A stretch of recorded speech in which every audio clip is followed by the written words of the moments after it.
It still works, so no big deal. I think that's gonna be one of the. I was actually gonna redo that one, but I feel like that's gonna be one of the shittier wild basics. It's all good though. It's good though. Then the editors have a backlog of videos, which is nice. So we're gonna play a Paladin mirror again. So we go Protector on 1, Annoyatron on 2, Stewart Coin, Jungle on 3. You could even argue that's not good enough, and I should probably just do this to look for Call to Arms or Muster. And I think I'd agree because a 1/1 with Divine Shield's not that good against Aggro Paladin. Whereas like Call to Arms is.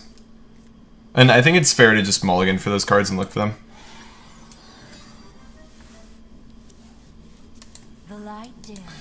I mean, with my commentary in that video, I don't think people are actually going to learn anything, so it's perfectly acceptable, don't worry. Do I feel about players who rope every turn on purpose? I mean, they're annoying, dude. I don't know why they do it. Maybe they need more time or something. It's not being very thoughtful of your opponents, though, I can tell you that. Go face. Yes, go face. Again, another game where my hand's not really coming together here. Not too great for us. We've got a lot of our clunkier cards. Which again is fine. We're queuing into a lot of the faster matchups right now, whereas this exact build of the deck is made to succeed in slower ones.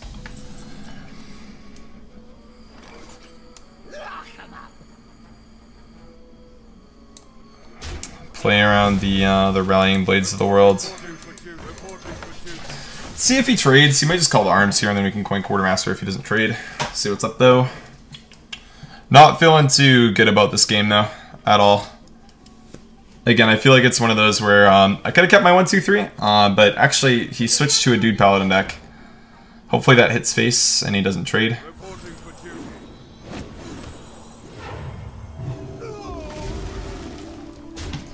So he trades, trades one of them.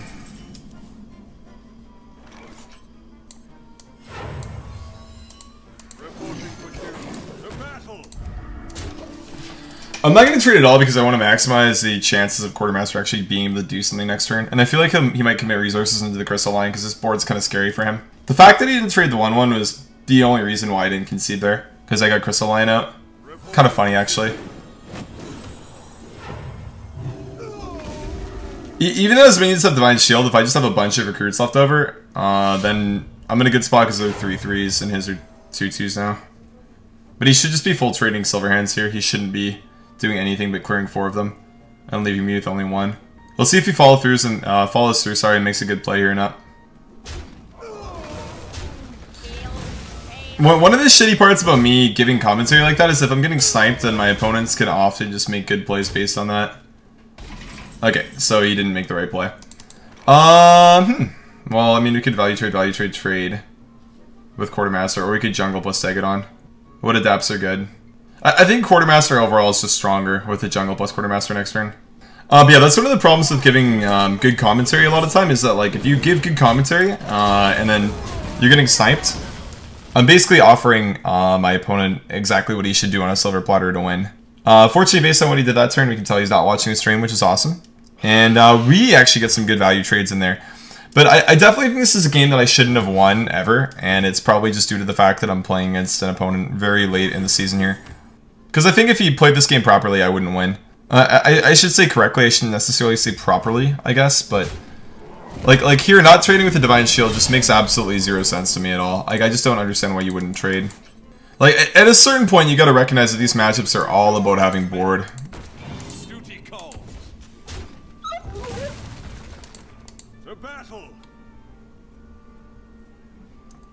I can just trade. I think I do this. Let's go face. Trading the creeper's not beneficial here. I'll full clear next turn. This turn I just push 5. He'll trade so I don't have lethal on board. And actually, if I push... You could argue that actually was over trading, and I should have probably gone face with the 5. That was likely just a misplay on my part. That's fine though. Good stuff. Okay. Chillin'. Again, that's a game that I shouldn't have won. I don't think if he played properly though. But no, I'll probably play casually and get a top 200 finish, but I'm not going to be tryharding. I don't really see a point in it. And I don't really enjoy it either. I'd rather just like experiment with a bunch of different stuff at lower ranks than Wild Legend Ladder. And then just make a push for like an okay finish on the very last day. Just because I don't really see a point in getting high ranks in Wild right now. Just because of Librarian, I think I'm going to keep the Righteous Protector. It's a 1-2-3, it's not that great though. Because if I just keep Juggler Muster, then I just get beat by Librarian, which is really bad. And not good at all.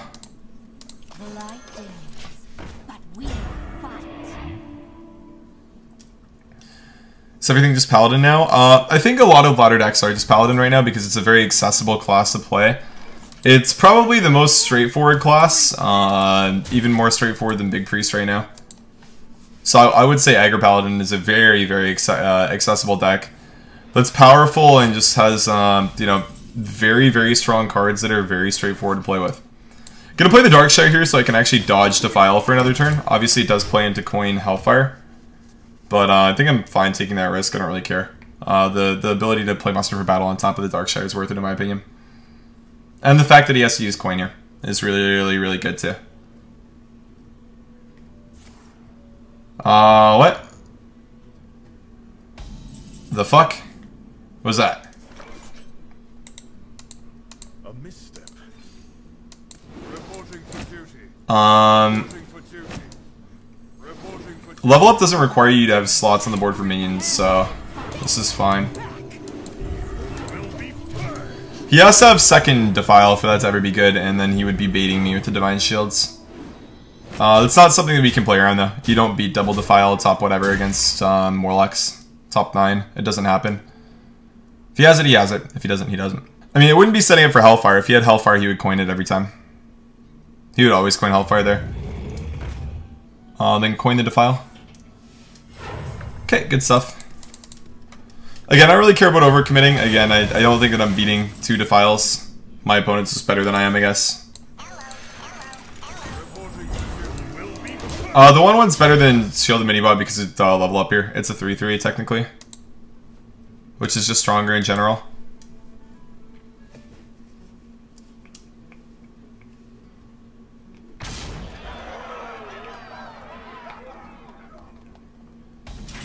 You're rank 1 legend in Wild with standard Murloc Paladin. That's awesome, dude. Congrats.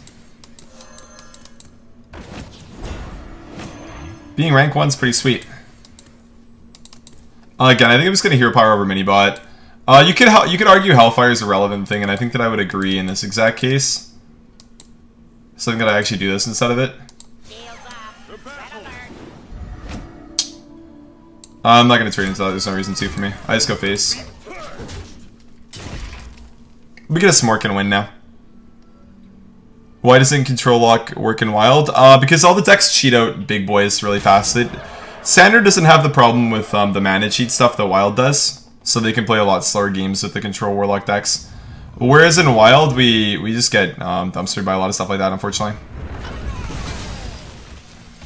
Okay, it's a lot of recruits. Silver Lion's really good. Just can hero power, play 1.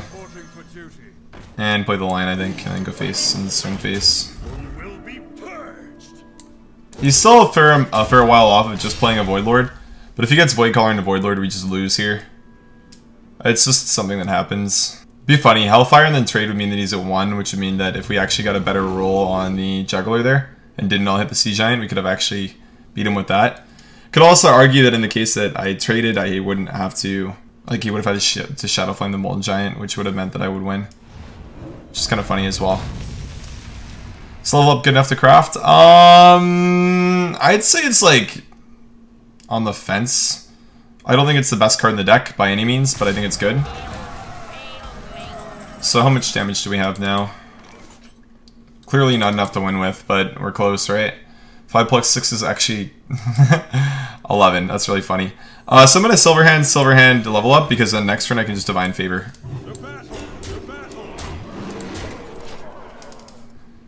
The Lion's protected by Divine Shield, which is really good. He can't Defile anymore. He can't play Void Lord this turn. He needs 1 more turn. Beautiful. It's kind of funny that we still beat the double Defile early. And that kind of just shows the power of having the triple plus 2/2 buffs with 1 level up and 2 Quartermasters against the slow decks. Good stuff.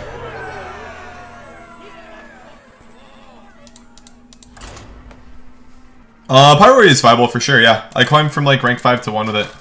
Or rank 3 to 1 or something this season. It's good.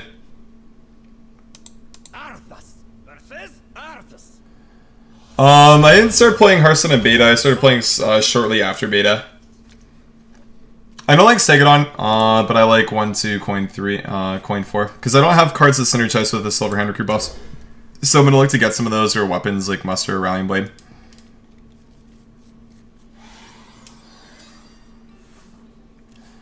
Got the Arthas Mirror. Both of us can take down the Lich King fairly easily, which is good to know. It means we're both good at Hearthstone. I think just the fact that we played Call to Arms first is going to mean that he's going to need 2 Call to Arms in most cases to beat R1.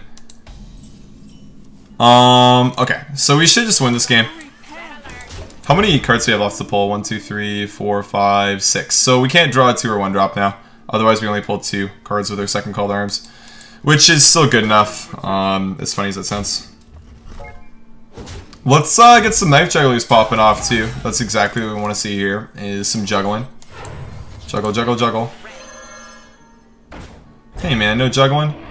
I mean, we get double jugglers for the next round, so that's good. I'm actually going to clear one of these in case he is playing Recruit Paladin. I don't value the face damage as much as I value clearing a 1-1. Put this apple on your head. Okay, good juggler for him. You can hit the Drygal, it should be good.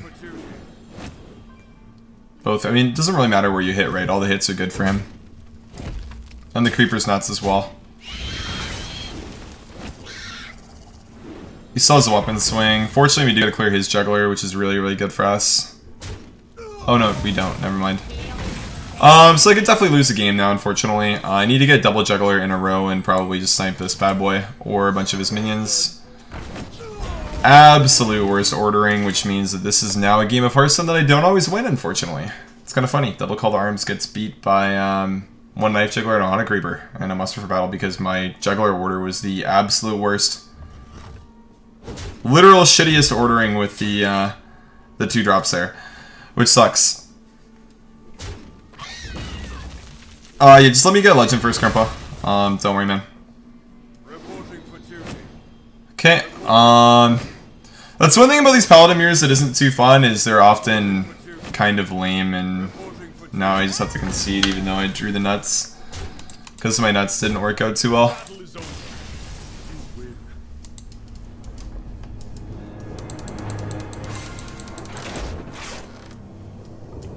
I don't really want to do Star Quest for too long though, because I honestly feel like it's poisoning my brain, and I legitimately feel like I'm getting dumber when I listen to the music you guys want to listen to. I mean, that was the same player who, like, that's my exact example. That's the same player who just, like, completely threw a game against me today. But I'll still lose to him, you know? And I gotta play against him again. And that's just the way the game goes, you know? And this is a prime example of why a lot of people are succeeding right now with Paladin in both Standard and Wild. Is that some of the panels of the deck are just so ridiculously strong that it doesn't matter if you understand how to pilot it properly or don't. Your win rate's still going to be high enough if you just get some key certain cards. Like, you see my opponent this game, full keeps. So, probably going to need to be quite worried about everything that he can potentially do. Which isn't going to be too much fun.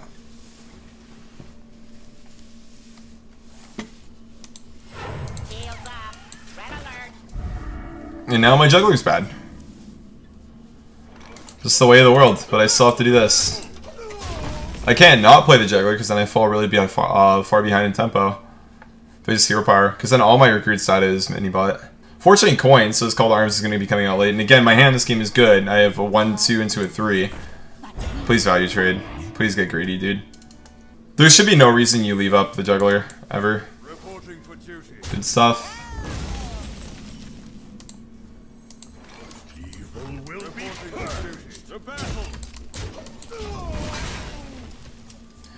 Confused as to why he wouldn't just start with that, though.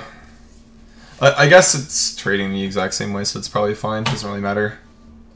Just the fact that you use the coin. I mean, you use the coin turn 1 anyways.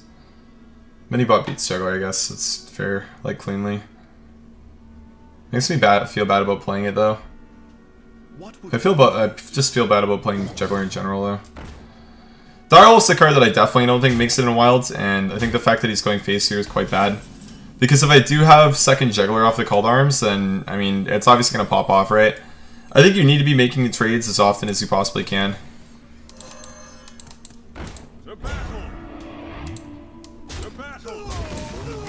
And I mean, you see here we don't get the punish with the juggler, but I mean, that's a case where he can get punished from Call to Arms. I know there's only one juggler in my deck and a bunch of other 2-in-1 drops, but I think it's a relevant punish that could actually win me the game. Unfortunately, you don't get the relevant punish, but, you know, it's something that can happen. I think that I'm just going to trade and then recommit here with tokens. Reporting for duty. Reporting for duty. Reporting for duty. And look to set up a Segadon for next 8 turn. months in a row. That officially so lasted longer than any of my relationships controlling. Hell yeah, dude. Thank you so much, man. Dude, what are you saying about any of your relationships, okay? Our relationship's not over, okay? Put this apple on your head. So that's the only problem with the bump there, is that the juggler obviously goes off, and see you later, some silver hands. Bye-bye. Oh, that was a good hit. So that was nice. And the blades, we lose some more because they'll trade into the mini-bot, and then bye-bye silver hand recruits. It's kind of nuts how easily I can just, like, lose. Face again, really?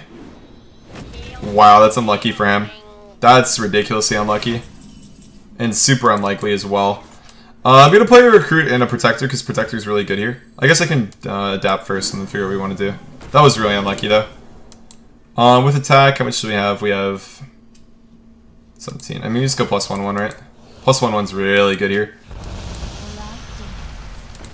We trade one off, then we just value trade our way down, and we just win the game. This matchup isn't about going face, it's not about, you know, just developing... I mean, it's about developing a big board, but it's about value trading and getting, you know, extensive use out of all the cards you have, really, is what it's about.